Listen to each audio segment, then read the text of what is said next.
It's very cold evening around here, so you can see we have covered the chicken structure with some plastic sheets here.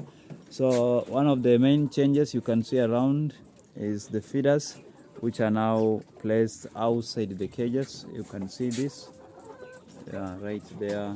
We have the feeders outside. We have done that for all the two structures. You can see this.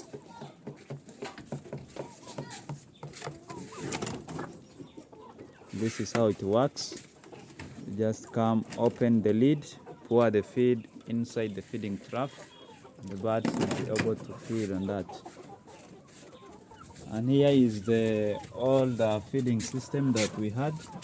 This is the main reason we had to change. You can see the birds have pooped inside the feeder here. Alright, thank you for watching, and remember to let us know your thoughts in the comment section.